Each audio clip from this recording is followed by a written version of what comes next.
Terima kasih klik video ini dan jangan lupa subscribe. Barangkali tidak ramai yang tahu Jambatan Kota merupakan jambatan dua tingkat pertama dibina di Semenanjung Tanah Melayu dan Asia Tenggara pada tahun 1957 sehingga hari ini ia masih kekal menjadi satu-satunya jambatan dua tingkat yang ada di Malaysia. Jambatan yang siap sepenuhnya pada tahun 1959 itu dibina bagi menggantikan kedua-dua jambatan sementara iaitu Pontoon Belly. Sebelum pembinaan Jambatan Kota, pentadbiran tentera British telah pun membina Jambatan Madras dan Jambatan Sydney sebagai penghubung sementara selepas berakhir Perang Dunia Kedua bagi menggantikan Jambatan Belfield. Jambatan Belfield, sebuah jambatan yang pada asalnya berkhidmat untuk Bandar Kelang tetapi telah dibom semasa pencerobohan Jepun dalam Perang Dunia Kedua. Pembinaan dua jambatan sementara itu dilakukan kerana kekangan kewangan selepas perang yang dialami pihak British. Jambatan ponton jenis Belly ini turut dikenali sebagai Jambatan Belly Madras dan Jambatan Belly Sydney. Jambatan Madras boleh menampung kenderaan sehingga 12 tan sementara Jambatan Sydney boleh menampung kenderaan sehingga 20 tan. Kedua-dua jambatan ini mempunyai lorong kenderaan dan lorong pejalan kaki yang berasingan yang digunakan selama 13 tahun bermula pada tahun 1946. Jambatan Madras bagaimanapun pernah putus dan tenggelam pada tahun 1950 dan 1951 serta hampir mengorbankan nyawa manusia dan menenggelamkan sebuah bas. Pada tahun 1952, kedua-dua jambatan tersebut telah diperbaiki dengan kos sebanyak RM500,000 iaitu RM2.1 juta mengikut kadar terkini.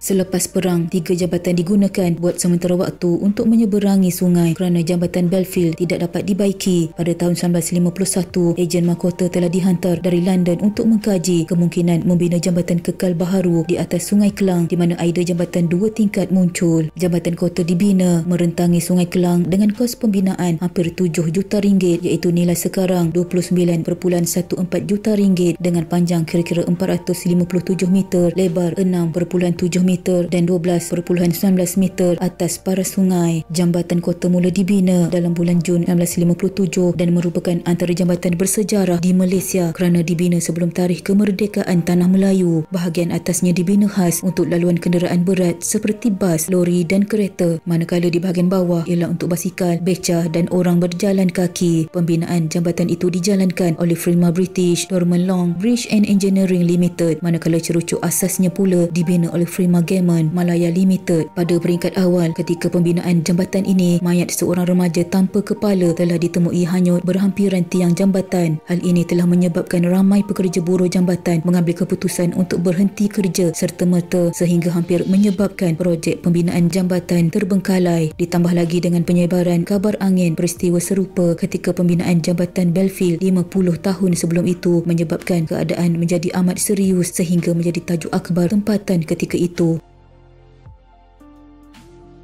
Jabatan Kerja Raya JKR terpaksa melakukan kempen pada tahun 1957 bagi menerangkan kepada orang ramai bahawa jambatan dibina menggunakan besi serta simen dan bukan menggunakan kepala manusia. Selain itu, pembinaan jambatan ini juga telah menyebabkan seorang buruh Cina mati terhimpit ketika bekerja di tingkat atas. Jambatan ini kemudian telah dirasmikan oleh Sultan Selangor, Sultan Hisamuddin Alam Shah pada 24 Jun 1959. Ia pada asalnya bertujuan untuk dinamakan Jambatan Alam Shah sempena nama Sultan, tetapi Sultan Hisamuddin memutuskan 2 minggu sebelum pembukaan bahawa ia harus dipanggil Jambatan Kota, iaitu kota bermaksud bandar selepas Istana Bukit Kota. Namanya kemudian ditukar kepada Jambatan Kota memandangkan kedudukan jambatan itu berhampiran dengan Istana Bukit Kota yang terletak di Kota Raja Mahadi. Menggunakan struktur besi sebagai asas binaan, jambatan itu pada masa dahulu merupakan nadi perhubungan dan pergerakan penduduk di bahagian utara dan selatan Kelang merentasi Sungai Kelang. Kewujudan infrastruktur itu telah memendekkan jarak dan masa perjalanan dari pelabuhan ke Kuala Lumpur, di samping membuka kembali laluan sampan dan tongkang di Sungai Kelang yang selama ini terhalang oleh dua jambatan Belly.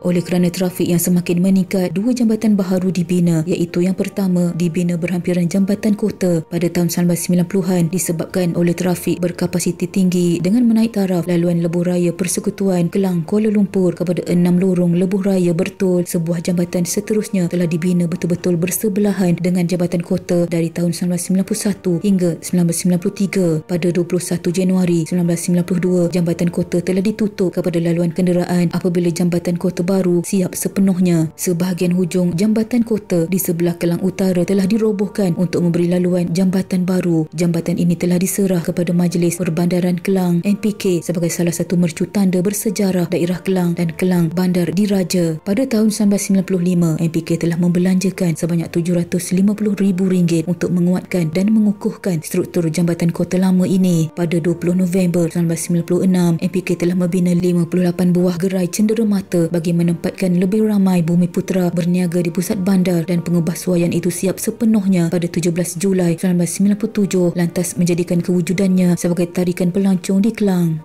Sekian.